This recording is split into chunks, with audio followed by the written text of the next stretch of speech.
preservation of historical resources. So we'll get a lot of good content there.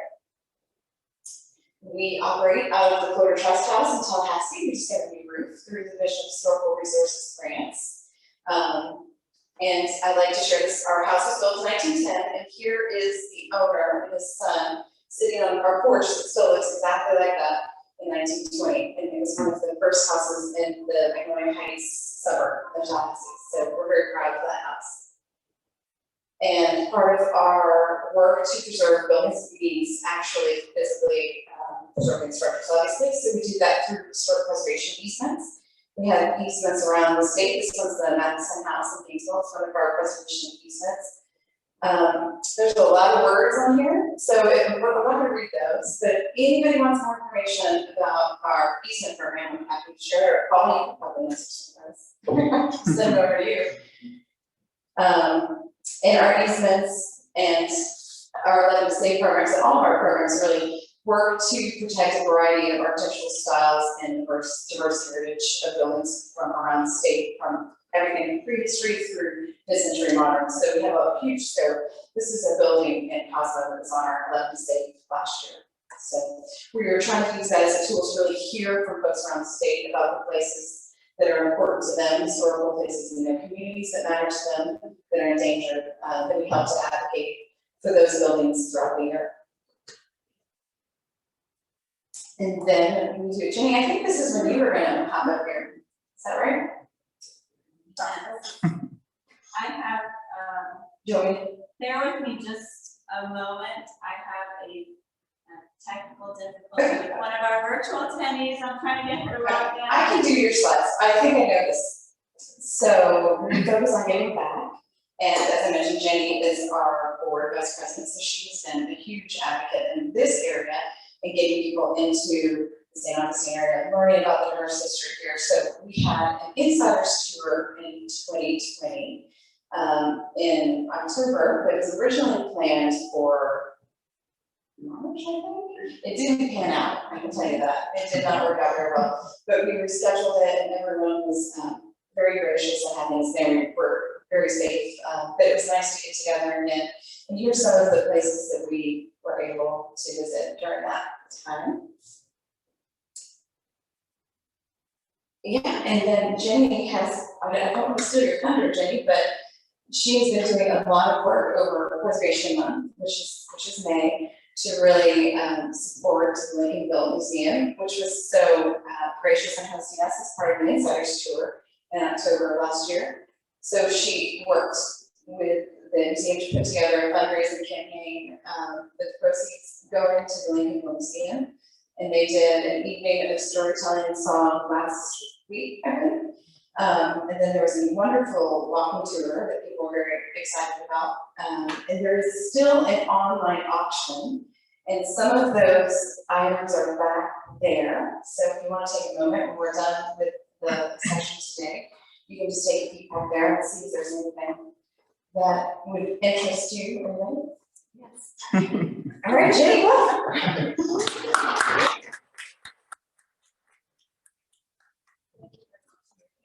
Sorry about that, but we are having a live virtual audience as well. So we're just trying to make sure that everybody's able to attend and to hear and be welcome to this event. So the only things that I want to add at this point, I'm going to go to the next slide because that's the really exciting part, is that we are also doing an auction, an online auction that's going to benefit the Lincolnville Museum. They are working on some programming and documentation about the Black American travel experience during the Jim Crow period, including the Green Book. And so one of the things that I was learning about is what exactly is the Green Book, and it actually was a man named Terry Green. He was a postal worker, and he learned from his postal route and talking to other people about the difficulties of travel during an era where it was kind of discriminatory, and actually ended up being something much more larger because in the travel industry, you know, your gas companies and oil industries, they still knew that the Black American travel was a market. And so they started collaborating and it became this big product called the Green Book. So that is something that the Lincolnville Museum is working on to learn more about. We have 2 particular sites that are documented in St. Augustine, that Gail Phillips, the executive director of the Lincolnville Museum, is convinced that there certainly are other participating in homes and businesses that would have been welcoming to travelers during that time period. So there's more to learn about that. So our auction is 32auctions.com/Florida Trust. We have all of these items back there on the table for your viewing, or posted on the wall. And one of the incentives I'm going to give you this evening is that we have a special goodie bag, this colorful bag over here that has, oh my gosh, it's heavy. It has some wonderful books in it, and I'm not gonna lie, there might be a white elephant gift in there from the time before. But we do also have Dr. Francis's book in here, so that in of itself is a treasure. But you also get this wonderful little bag. And so we're gonna do an auction this evening. I passed out cards that has the information on the auction site. If you wanna put how much you'd like to give for this bag, the lucky winner at the end of the night with the highest bid will get to take that home with them. And then I encourage you to still go on our website and check it out and continue bidding. And even if you don't want to bid, please help us share it. Share it with your networks and friends so that, because there's a lot of really neat items on there that we want to share with you. I happen to know that this particular package includes not only a lunch with the St. Augustine Historical Society historian one-on-one, but also an individual personalized tour. We also have a tour package with a colonial quarter and an entire museum, as well as a type of haunted tour with the St. Francis Inn, and the Lighthouse Museum has a dark afternoon tour that they have donated. So we have a lot of great packages, and certainly there's something there for everyone. So I encourage you to check that out. And at this point, with our events, we are up to about $2,200. That is across the events that we had last Friday with the storytelling and song with the Golipici, Senior Dr. Marlena Smalls and Greg Estevez talking about the connection between Edisto, South Carolina and Edisto, Florida, which is just up the road in Mandarin. And then also we had a great turnout for our walking tour, which Melissa mentioned. So we're about $2,200. So we'll get to add in the proceeds from the auction. So please do help us support that effort with your friends and family. And I appreciate all your help on that. Melissa Wiley is the president of the Florida Trust. You can contact her at this email address. You can always contact me as well. She either directly, most of you all know me at this point, but we are available and we are really trying to help share more information about the stories of the untold past. And with that, I am going to introduce our speaker this evening, Dr. Michael Francis. One of the things that I could go on and tell you about is his very well-documented career in history, his education, his travels. But I think one of the things that I found really connecting is the fact that we are really looking at storytelling and how can we tell more stories with authentic history. And whether you have been in St. Augustine before, whether you're just visiting, I've only been here 10 years, and we each have a different reason for being attracted to St. Augustine. And Dr. Francis has found his own way, and he has found a way to find more information about St. Augustine's past and how to bring that to life. And I think when we look at this past year, how it has been very difficult on many levels, I think that we can all appreciate the need to listen and to learn more about the stories that's what's going to motivate us to act and to do things, is just to understand what that is. And thankfully, with all the work that Dr. Francis has been doing, we actually have that information. And he's got a wonderful program that's bringing that to life. And I think you're going to be really excited. So I'm very happy to welcome Dr. Francis here this evening to share with you his great research project and bring some of that to life for you.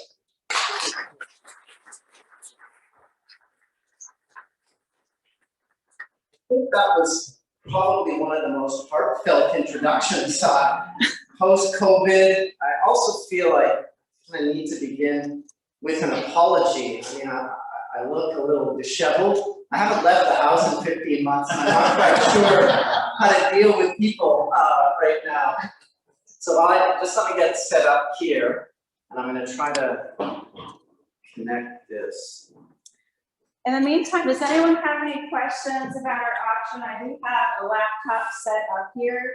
If you if you're really excited about seeing what's on there and you want to go log in and make a bid tonight, you're welcome to do that. But we do have some of those items in person here for you to look at. We're happy to answer any questions about that, and it will end May 30th at 5 p.m. So you still got some time left, but do you know if you have any questions? It's coming.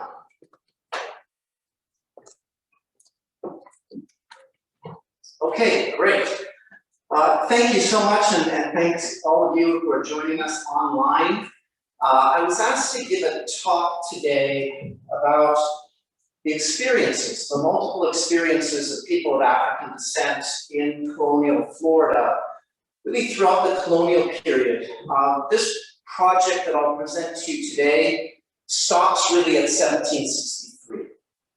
There just wasn't enough time. I thought, can I speak for 5 hours? And Jen said, no way, you're cut off after about 45. So I just wanted to introduce a little bit of a project that we're running and tell you a bit about a history that is, for historians, often very difficult to capture.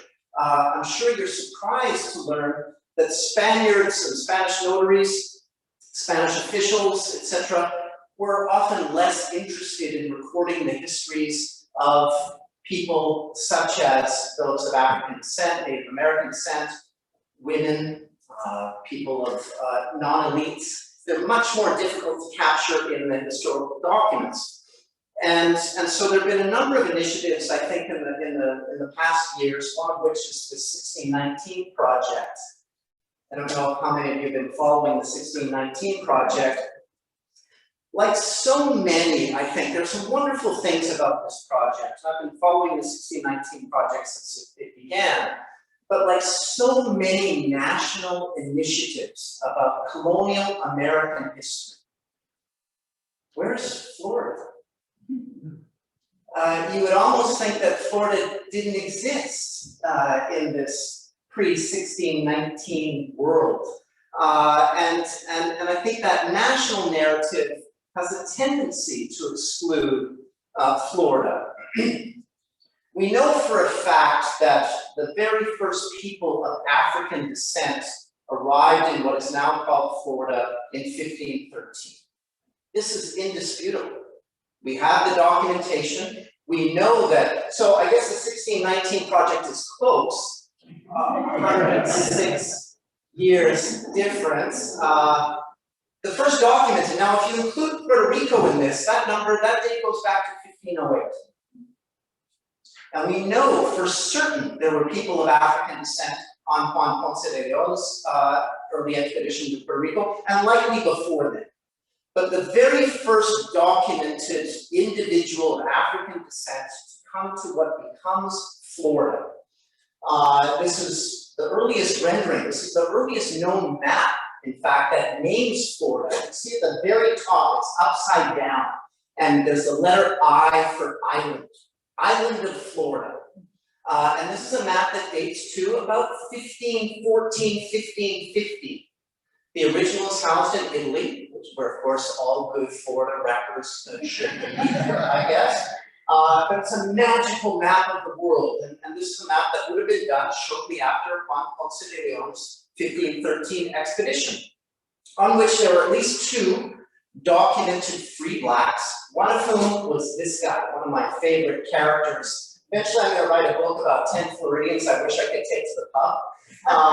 And this is one of them, a gentleman by the name of Juan Garrido.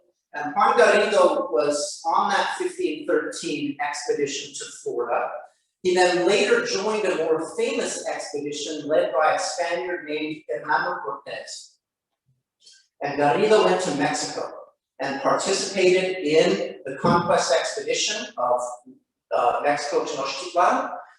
He lived in Mexico then for the next 2 decades. He left us. It's such a remarkable figure because we actually have a fair bit of information about Juan Garrido. And Juan Garrido left a lengthy, what was known as a proof of merit petition, in which he claims in that petition that he was the first person, not the first person of African descent, the first person to introduce wheat into Mexico.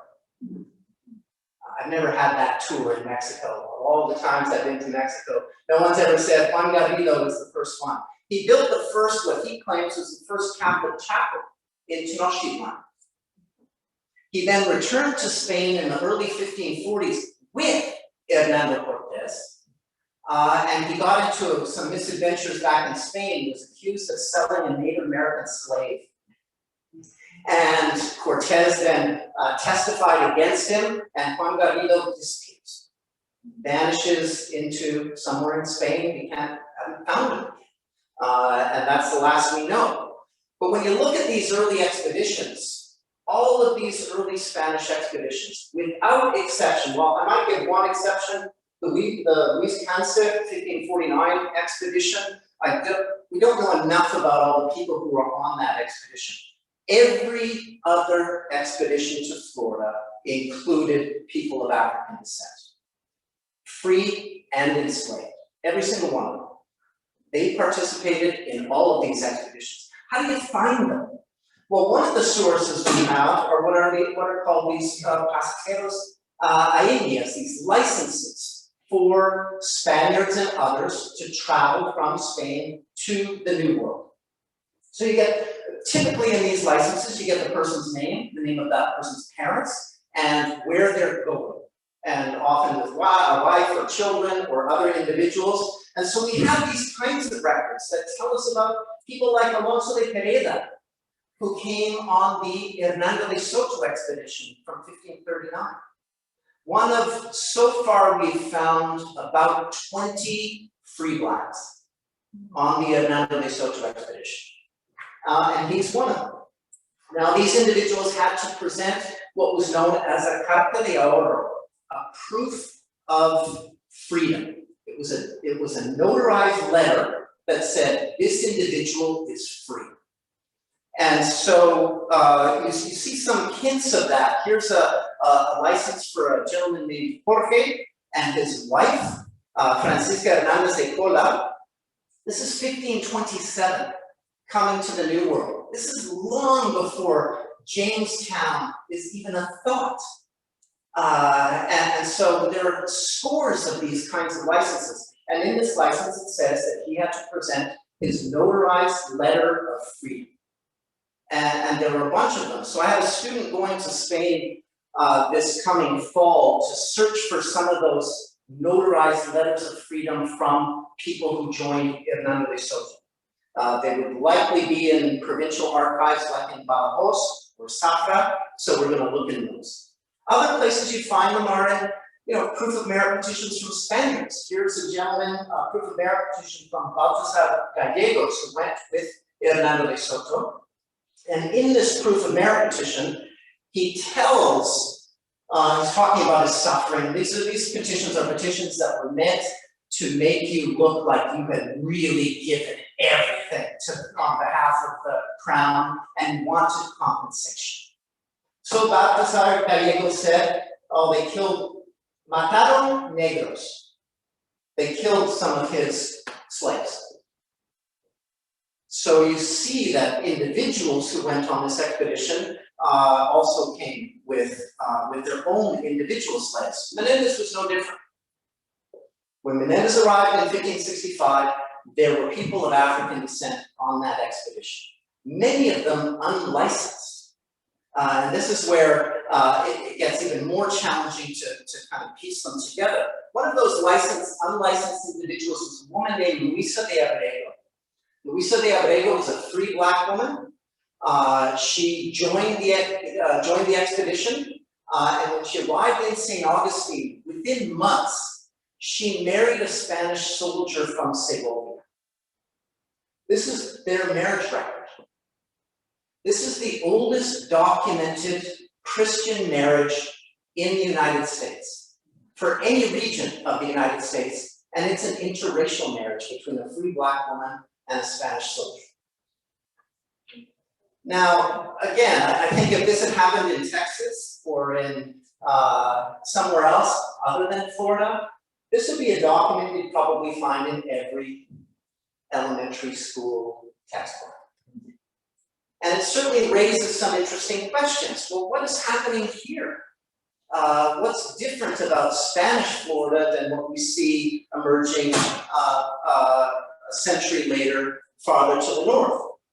There are other kinds of inventories. This comes from an early inventory that the Menendez folks kept from St. Augustine of soldiers who needed to be on the crown's payroll or needed to be paid, one of whom was an individual named Luis, mulatto, translator from the land of Carlos. He's a translator for the Calusa. He had been shipwrecked, he lived among the Calusa, he spoke their language, he also allegedly spoke Ais from around the Cape Canaveral area, and he was one that Menendez put on the payroll. Said, we need this guy. Translators are absolutely critical to this venture, as was Juanito Negro, who was captive of Saturiba. And he was imprisoned. He also served as a translator.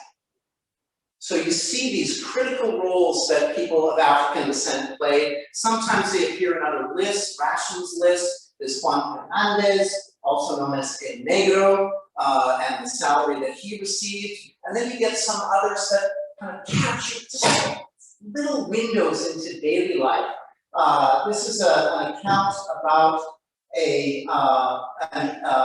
slave, a royal slave, so somebody the crown paid for, named Domingo, and una negrita, a small black girl, named Catalina, who was the daughter of Inez. She was also a slave of Su Majestad, of the king. Both of these individuals appear in this record because they had contracted the plague. So they were in the hospital, and they were receiving treatment, and they appear in that kind of record. So this is where you find some of this evidence that is often really difficult to uncover. We know that there were royal slaves in St. Augustine, certainly as early as the early 1570s, and that these slaves were engaged in agricultural work and domestic work, construction, quarrying coquina stone in the 16th century, long before they built the fort.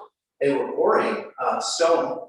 They were making palm match cord, and royal officials were renting them to individuals in St. Augustine, which they weren't allowed to do. But I know you'll be stunned that political officials didn't do what they were supposed to do. But yeah, many of the royal officials rented out royal slaves and kept the money for themselves. And so you cannot think, it's really hard to overemphasize how central people of African descent were in St. Augustine from the arrival of Menendez forward. They're part of the fabric of the community from the very, very beginning. Here's a document held in a private archive in northern Spain that talks about the founding of the hospital in the late 16th century. And in that hospital, the one, she's not really a nurse, but for all intents and purposes, she was the nurse. And she was a slave named Maria. And she served as the nurse in this early hospital. Some of these records include, for example, I think we have maybe 30 or 35 years, every single month of food rations given to royal slaves. And this is what they received. Maize, often, cured meat. This is pork, 390 pounds of jerky, basically. And olive oil and salt. I think in those 30 years, I've seen one example where royal slaves were given fresh meat. I think there's just one festival that was going on, and the royal officials talk about the abundance of pork, and so the royal slaves were given pork. Now, of course, they supplemented that diet with fish and oysters and other things. This is just what the crown paid for. So one of the things we started to do a number of years ago was to try to capture some of the diverse voices that appear in what I think is one of the most remarkable archives in the United States, and that's the Parish Archive here in St. Augustine. It is magical, this archive. And so in 2012, 2013, I had a couple of postgraduate students who digitized all of the colonial records from that archive. 8,267 pages. Yeah. So they digitized every page, and some of those pages look like this. They're incredibly challenging to read, so much so that one 18th century, probably a priest, wrote this on the front page of a 17th century book of baptisms. This is still one of my favorite parts of the entire archive. And so this 18th century priest looked at these earlier records and said, "My dear Lord, not even the devil could read this book. The writing is so bad, I can't make out a single word in it." And this is what it was like. And so when we digitized it, there were a lot of people who said, "Oh, it's great, it's digitized. So what? Who's going to read it? How do you read it? How do you make this accessible? This is history for all, and everybody should have access to this material." So we took that as a challenge, and we started a project that we're calling Lost Voices. And as of today, I just got the notice today, we have finished transcribing all 8,267 pages. So the entire archive has been transcribed. We've translated about 65% of the archive in a project, a digital project that we're calling Lost Voices. This is a project we're going to launch on February the 1st of 2022. And much of this project is bringing to light some of this material. This, as far as we can tell, simply from the parish records, which only go back to 1594, we've lost the parish records from the Menendez arrival to 1594. So 1594, those are the earliest ones that have survived. This record here, from 1595, this is the earliest known baptism of anybody of African descent in the continental United States. A boy named Esteban, here you see his name here in the document highlighted. And Esteban was the child of a woman named Gratia. She was the mother, and doesn't list the father, and says that Gratia was a slave. Here you get this, it's broken, really hard to read this stuff. She was the slave of a woman named, and all we have is Talina. This side's broken, it's all ripped. Likely a woman named Catalina. So it just says Talina. One of my colleagues, Rachel Sanderson, not too long ago, was going through the death records. So 1595, you have this baptism record. Then you have this 1637 death record. Gracia died. So this is a woman who had a long life in St. Augustine. The only glimpses we have when she baptizes her son and when she dies. And now we see that it was the slaveholder was Catalina de Valdez. So we get the full name.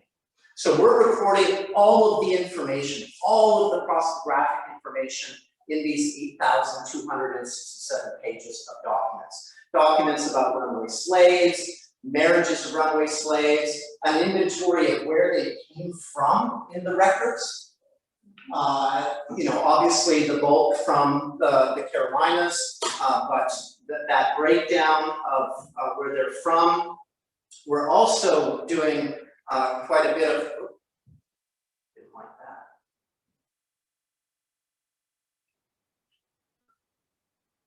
Okay.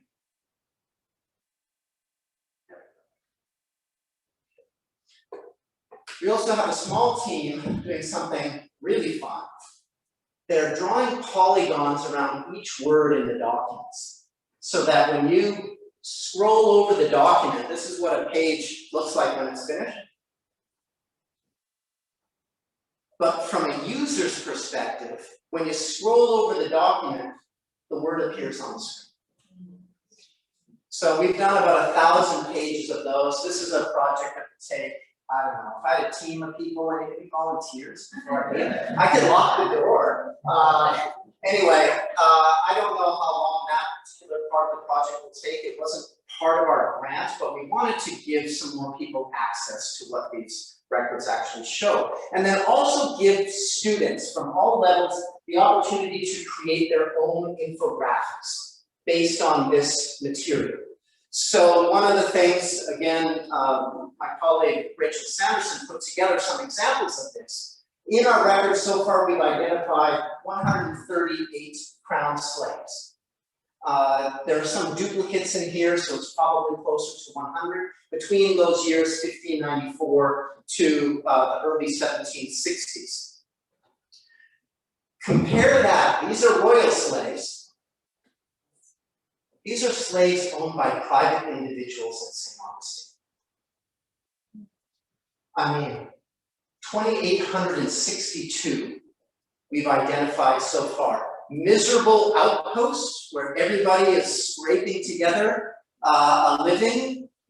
You compare then the percentage of all the slaves identified in the parish records, 4.6% were royal slaves. 95% were slaves owned by private individuals in St. Augustine. Men owned the bulk of the slaves in, these are men who were enslaved by the crown. So these are royal slaves, vast majority male. Not surprising, they were building forts and doing things that the crown said will buy male slaves. Only 19 female slaves purchased by the crown. So tremendous disparity between male and female. But then look at private individuals.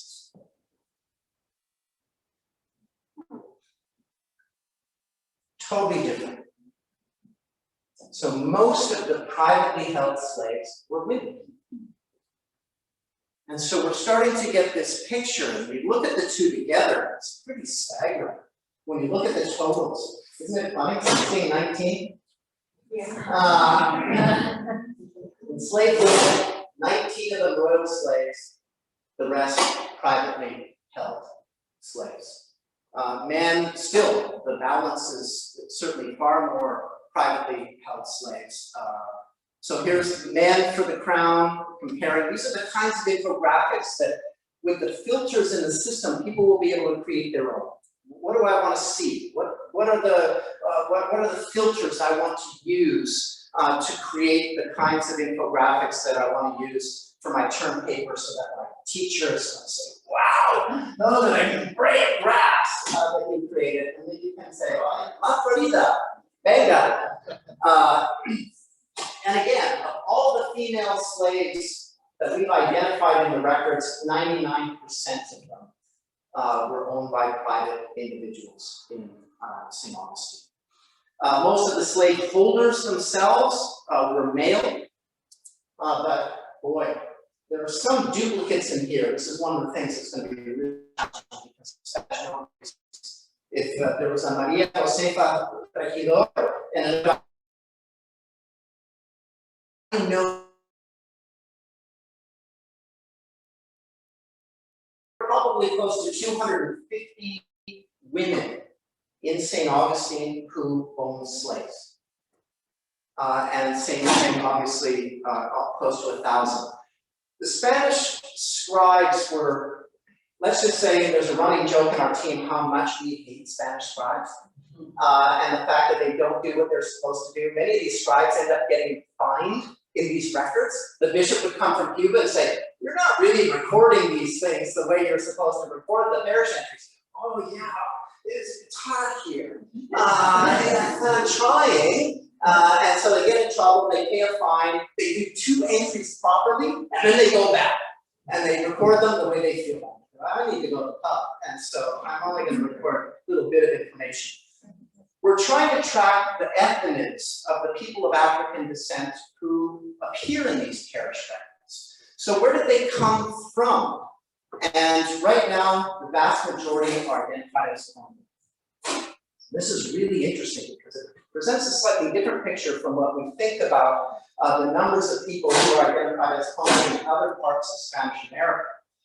Then Carabalí, then Angola. Here again, if you look at kind of the most prominent ethnonyms that appear in the records, we have to be really careful with these because Spaniards, even unlike the Portuguese, Spaniards did not have a very clear sense of the various ethnonyms of West Africa.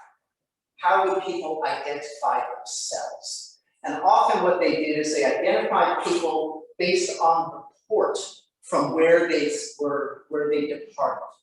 So we have to be really careful to say, wow, lots of Congo, were they really Congo? Could they have come from somewhere else? And this is where, working with this kind of data, it's imperfect data. And again, so look at this with some caution. But we want to create an interactive map. So this is the model that we use to detect people to say, hey, we want to be able to map this. We want people to be able to identify who are the various individuals who are identified in the records as Fula or Carabalí or Canada or Mina. And so we created this map as a base, kind of cartoonish. And so we're taking this map and we're drawing the polygons around these different ethnonyms, these regions, between 1594 and 1821, so that we hope to be able to show users how this region changes and where these individuals were from. And the other thing, and really what I wanted to highlight before I open this up for questions, is to be able to connect some of these individuals with really well-known maps from St. Augustine. I'm sure all of you have seen this Juan José Federico de la Puente map from February of 1764. So think of the scene that Puente is entrusted with taking an inventory of all the properties in St. Augustine, who owned them, what was built on that property, the size of the property, and the building material of the residences on that property. It's a magnificent map, really. Just so the key is on the side and on the bottom and on the other side, and you can plot. So we'll go through each residence one by one over the entire map. So this is what it looks like, the whole thing together with the index on the side.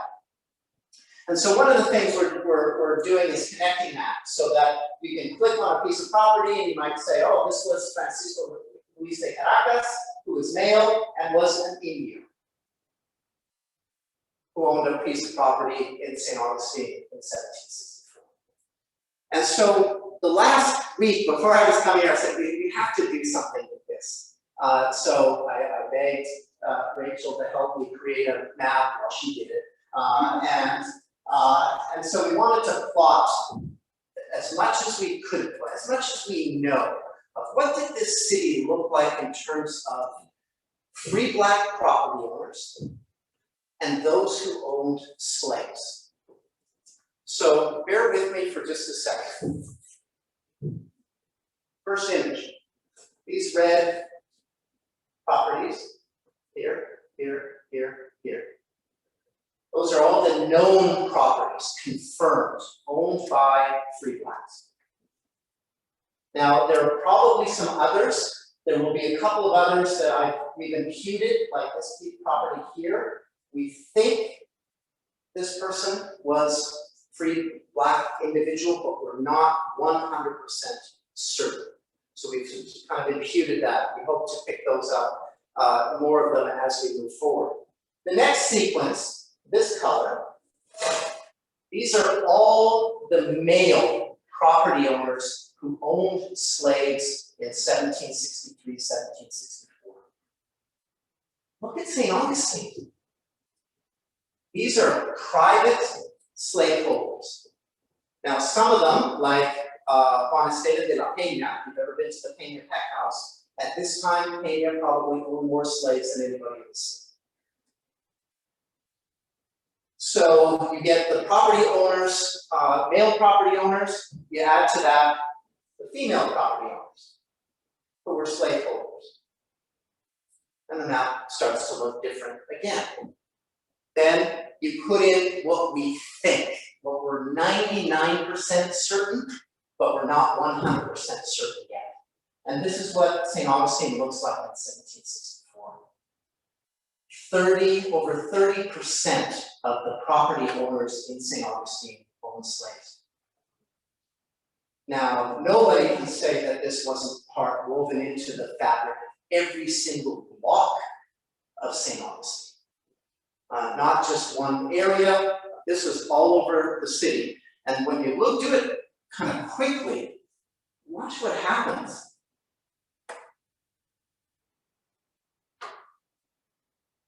And these are the properties owned by free blacks, this one we think, and then this one too. We also think, but we're not 100% certain.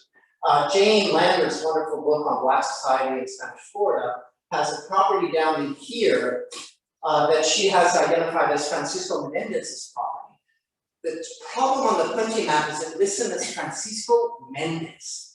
And there's another individual by the name of Francisco Mendez on the evacuation list who was a Spanish soldier.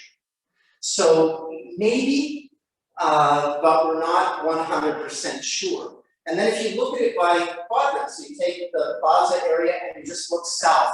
This is what it looks like if you move sort of quickly.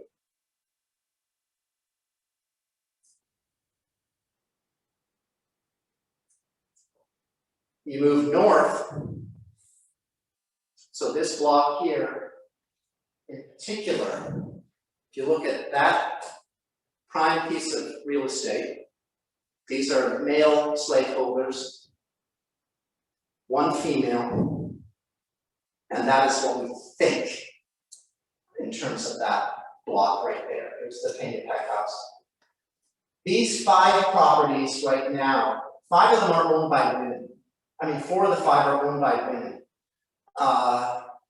I'm quite certain that 3 of those women were slaveholders. There are 3 doñas, they come from slaveholding families, but we just don't have the record that connects them specifically with owning slaves at that time. But my guess is almost everybody or everybody in this block owned slaves in 1764. And then I know, Paul, this is just for you. Yeah, thank you. I see my house. You see your house? Yeah. So Fernandez was a slaveholder. I saw it. Yeah. And we're talking about the London's house. Exactly. National Historic Landmark. That's right. And I'm doing an update, and I've been in communication with Michael and Rachel about it, and that's you can see it just popped up. Which we know it's like a line item on this. Right. But now I know twice as much. So obviously this is all in pretty early stages. Well, I shouldn't really say that. We've been working 50, 60 hours a week for almost 2 years to put all this stuff together. Yeah, that gives you a hint of why I haven't had a haircut in 5 years. Why none of us have a social life, period.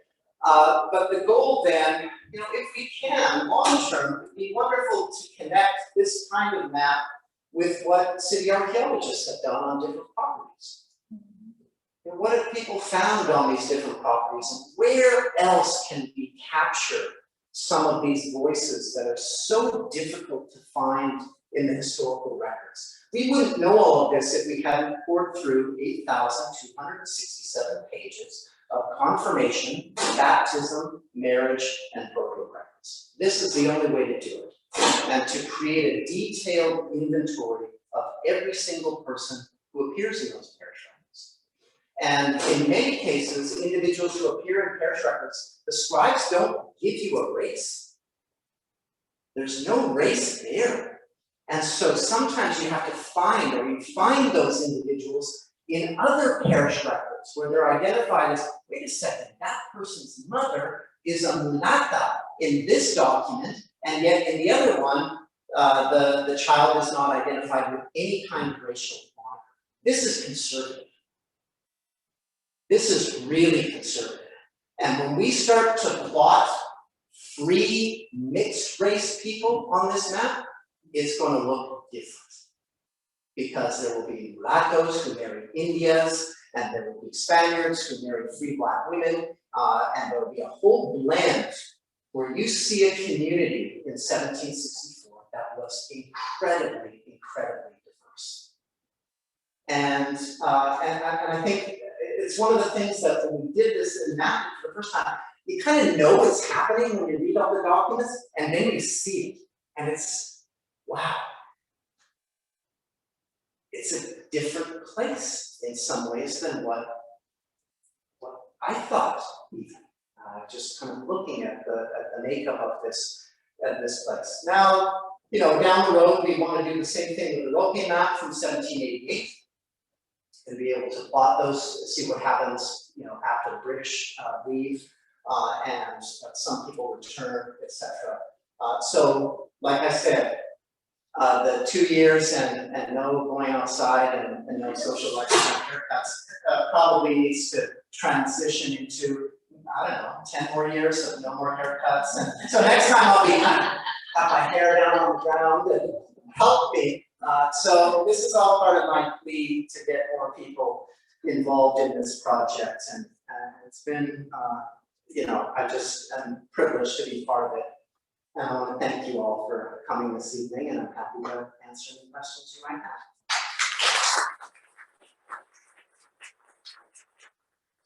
You guys can go first, and I'll come back. You're using 1764, Yeah, and the difference. well, the map is dated from February of 1764. So these are, the inventories were taken, the evacuation really begins in phases from fall of 1763, and it continues. And when you look at the parish records, it's really interesting because there are some women who are waiting to give birth before getting on those ships to go to Cuba. So they're part of this last wave. You know it's coming, and you know that people know that they're leaving. And you know, so it's one of those things, as I know, you know, that imagine the entire city abandoned over a few months. Everybody except for 4, everybody else leaves. I guess what I'm wondering is the little difference between slavery under Spanish and slavery. And since the mapping is reflecting the Spanish era, but is it also reflecting that the British coming in 1760? No, there's nothing in here that reflects the British. These are all people we see in the parish records from before the Spanish. So, you know, the Spanish do not abolish slavery. You know, the Spaniards have slaves. Now, slaves have certain rights under Spanish rule than they do under British rule. Slave families are not to be separated, slaves can have property, slaves of course have the right to purchase their own freedom. Slavery is not considered a natural state. And so what was surprising to me is there was this sense, yeah, there were royal slaves. What was really surprising was how many individuals in St. Augustine owned at least one slave. You know, and all over the city. You know, so it raises some really interesting questions, you know, what's happening in some of these outer blocks where it's not so much, and how does that compare with the kinds of things that we find in terms of the material culture, in terms of the archaeological work that's been done over the many decades here in St. Augustine. Like it raises more questions. I hate to do this, but yeah, sorry, go ahead. We have a couple questions from Heather Hodges. She is asking, are there similar digital archives on Cuba that might help us understand, one, how free and enslaved people moved around the Spanish Caribbean, and two, compare the lived experiences of people of African descent on Cuba and in Florida, for example, the rates of property ownership? Yeah, see, that's, again, the property ownership we have for St. Augustine right now confirmed, we just have those 7 property owners in 1763. In terms of the documents in Cuba, this is I think it's a lifelong hope for anybody who works on colonial Florida, that somewhere there's a trove of records that would allow us to answer those kinds of questions. Because not only are the early parish records missing, but so are the notary records from St. Augustine. Yeah, so if you had the notary records, you could track land purchase. You'd have all that information about the buying and selling of goods. We don't have that yet. Whether it exists somewhere in Cuba, boy, I tell my students all the time, I sure hope it's somebody who finds those kinds of records. Michael, So One follow-up question. Yeah. I'm sorry if I can't interject, Paul, just to make sure we're getting our online questions. She follows up, are there landmarks or buildings extant in St. Augustine that can be linked to this history apart from Fort Mose? wow, am I gonna get into trouble here if I answer this question? Are there landmarks for the pre-1764 presence? Gosh. Other than Mosaic.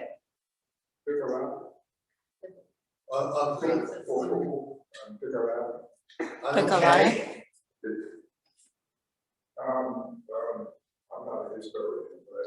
Well, I'm trying to think of all the, if you walk by, I don't know, is the signage on the Pena Peck House, is there any reference to slaves at the Pena Peck House?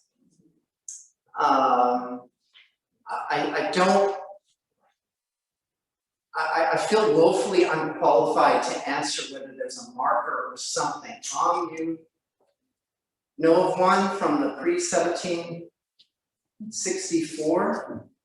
I'm having a hard time.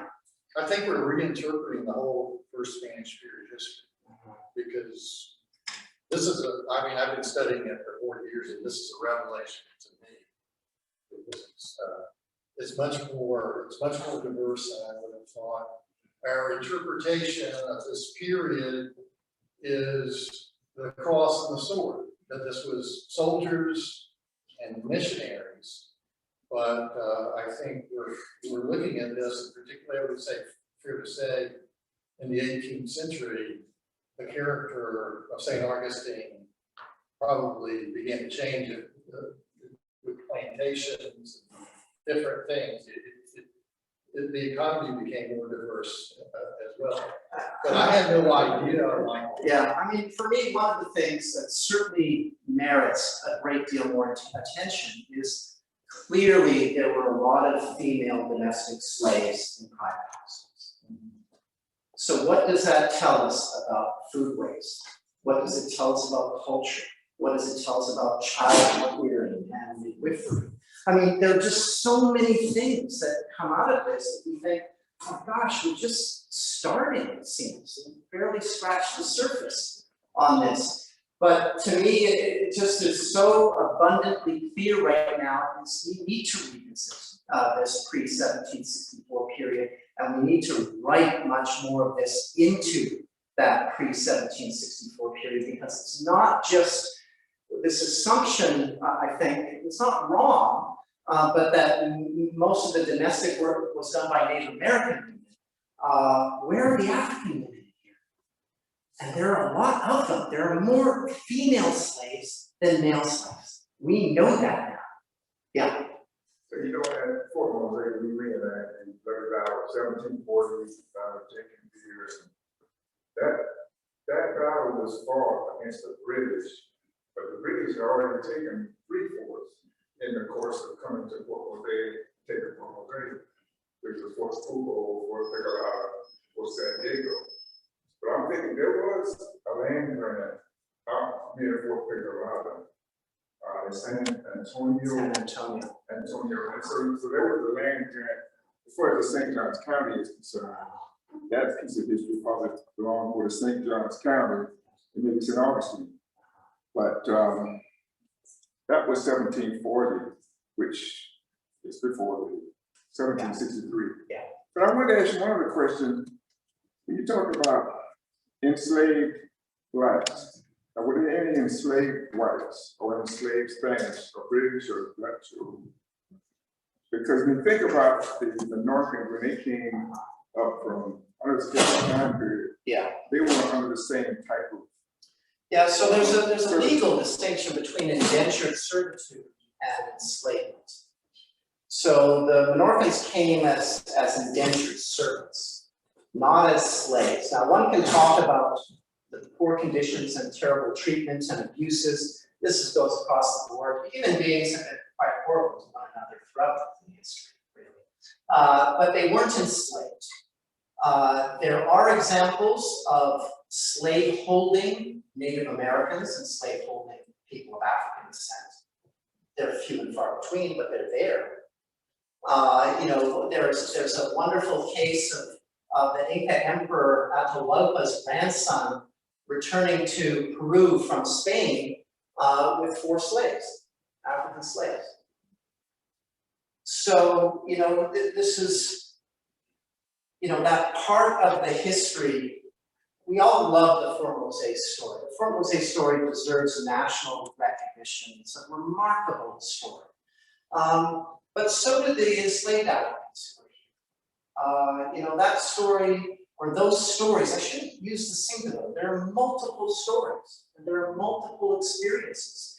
And I think it's our job to try to uncover those experiences, those moments. Some of them, I think, rightly worth almost celebrating. Others lamenting. Others break your heart, and they're painful. But if you don't have the pain, you kind of miss out on the history, it seems. We can't whitewash this, say that there weren't privately held slaves in St. Augustine. Yeah. I guess this is a follow-up though, real quickly. When you talk about the slaves in St. Augustine, you were talking about the Negro slave, a black slave. Correct. So if someone had a German, French, Irish slave, they wouldn't have been counted. So I've not seen in any of the records anybody else who was not of African descent identified as a slave. Now, of course, did Spaniards enslave Native Americans? There were certainly cases where they do. It's against the law after the promulgation of the 1542 new laws. It was against the law to enslave Native Americans. So if you did it, don't let the king know or the council. So there was still enslavement. In 1598, the governor in St. Augustine enslaves a handful of Wale Indians for their participation in the 1597 Wale Revolt. And he writes to the crown and says, I've enslaved these Native Americans. And immediately the crown responds, you better announce through public proclamation that those individuals are free or you're in big trouble. So, but that there was some of that, some Native American enslavement. Of that I have almost no doubt whatsoever. Yeah.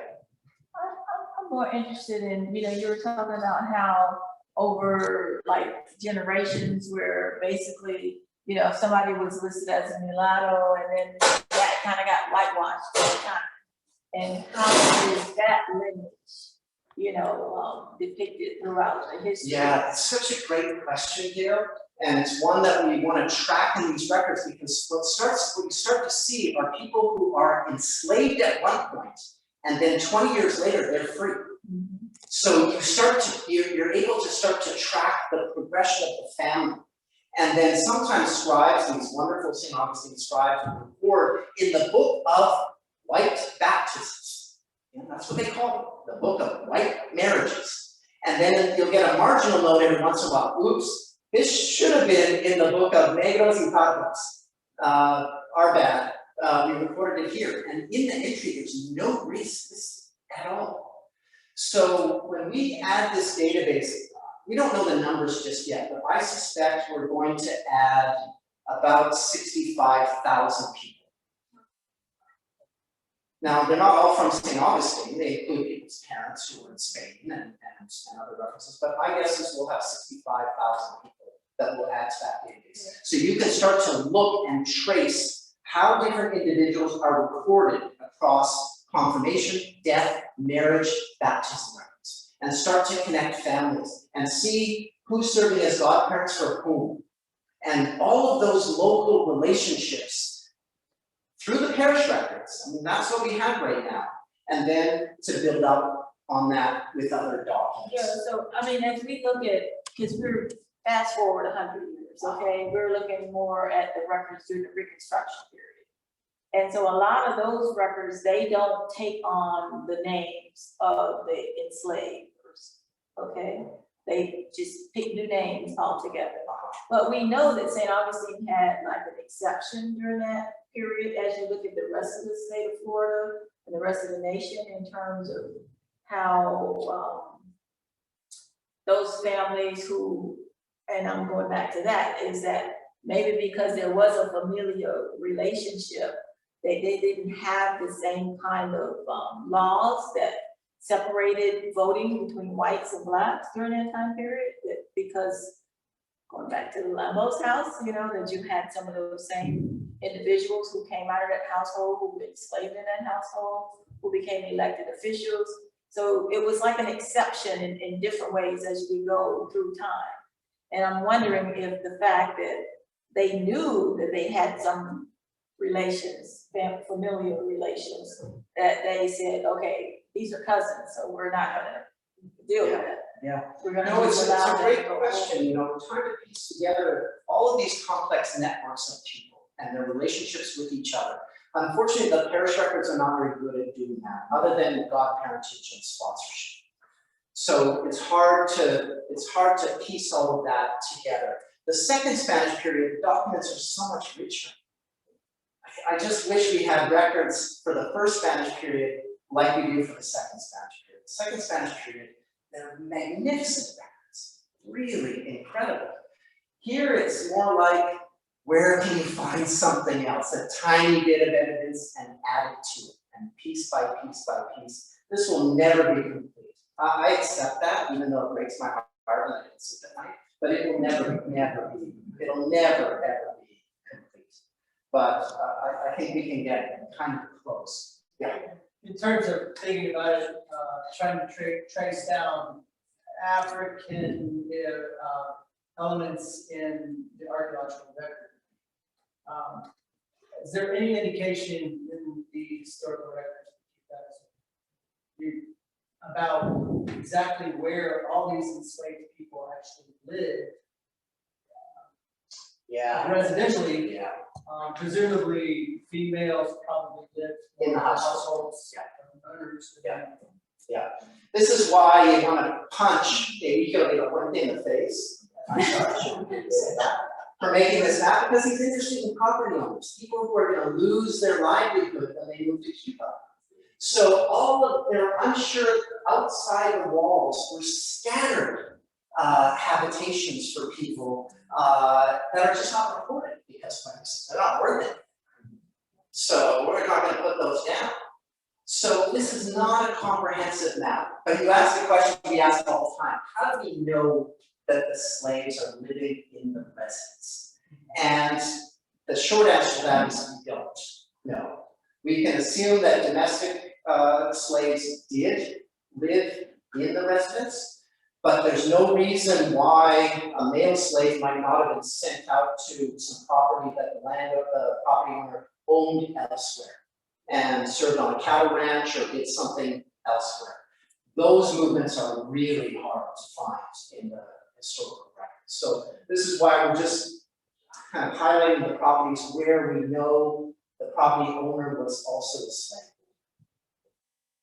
But Michael, it just, my mind is boggled by this because I've been working, as you know, in Columbia's. We see that it was a slave owner. The sole lease map shows outbuildings there. The other for Robin, that site is pure archaeologically. They've only excavated, we've done research, only about 6 feet around the perimeter of the building. Right. So the whole property there has not been researched archaeologically. The other thing that's so interesting is you see, you can see it on St. Francis Street, you can see St. Francis there. You can point out, I guess, the longest house is 383, right? Yeah, so this one right there. Yeah. 353. 353. Yeah. The one just upward, which would be west, Is his mother-in-law. his mother-in-law's house. Yeah. And she reputedly has roots in the community of 49 dating to 1594.